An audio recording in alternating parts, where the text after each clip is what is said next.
ரோமர் 12ஆம் அதிகாரம். அப்படி இருக்க சகோதரரே, நீங்கள் உங்கள் சரீரங்களை பரிசுத்தமும் தேவனுக்கு பிரியவுமான ஜீவ பலியாக ஒப்புக் கொடுக்க வேண்டும் என்று தேவனுடைய இரக்கங்களை முன்னிட்டு உங்களை வேண்டிக் கொள்கிறேன்.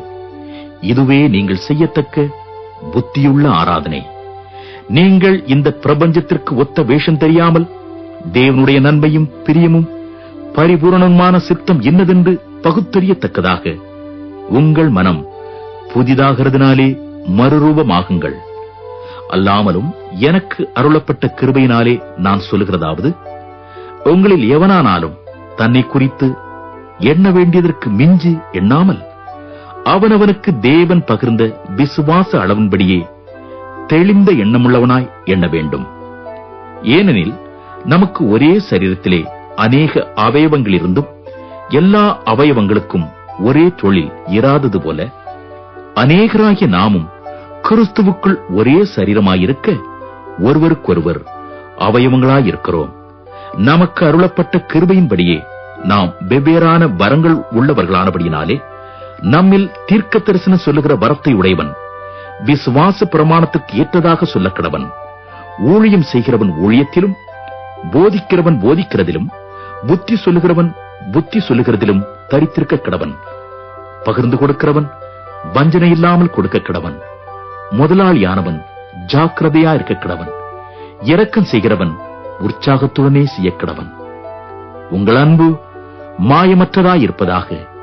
தீமையை வெறுத்து நன்மையை பற்றிக் கொண்டிருங்கள்.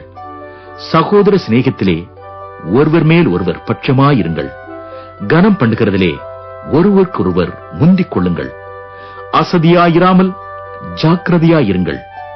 ஆவியிலே அனலாயிருங்கள். கர்த்தருக்கு ஊழியம் செய்யுங்கள்.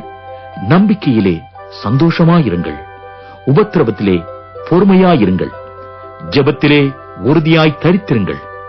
பரிசுத்தவான்களுடைய குறைவில் அவர்களுக்கு உதவி செய்யுங்கள். அந்நியரை உபசரிக்க நாடுங்கள். உங்களை துன்பப்படுத்துகிறவர்களை ஆசீர்வதியுங்கள். ஆசீர்வதிக்க வேண்டியதே என்றே சபியாதிருங்கள். சந்தோஷப்படுகிறவர்களுடனே சந்தோஷப்படுங்கள். அழுகிறவர்களுடனே அழுங்கள். ஒருவரோடு ஒருவர் ஏக சிந்தை உள்ளவர்களாயிருங்கள். மேட்டிமையானவர்களை சிந்தியாமல் தாழ்மையானவர்களுக்கு இணங்குங்கள். உங்களையே புத்திமான்கள் என்று எண்ணாதிருங்கள். ஒருவனுக்கும் தீமைக்கு தீமை செய்யாதிருங்கள். எல்லா மனுஷருக்கு முன்பாகவும் யோக்கியமானவளை செய்ய நாடுங்கள். கூடுமானால் உங்களாலான மட்டும் எல்லா மனுஷரோடும் சமாதானமாயிருங்கள். பிரியமானவர்களே, பழி வாங்குதல் எனக்குரியது, நானே பதில் செய்வேன் என்று கர்த்தர் சொல்லுகிறார் என்று எழுதியிருக்கிறபடியால் நீங்கள் பழி வாங்காமல் கோபாக்கினைக்கு இடம் கொடுங்கள். அன்றியும் உன் சத்துரு பசியாயிருந்தால் அவனுக்கு போஜனம் கொடு, அவன் தாகமாயிருந்தால் அவனுக்கு பானம் கொடு. நீ இப்படி செய்வதினால் அக்கினி தழலை அவன் தலையின் மேல் குவிப்பாய். நீ தீமையினாலே வெல்லப்படாமல் தீமையை நன்மையினாலே வெல்லு.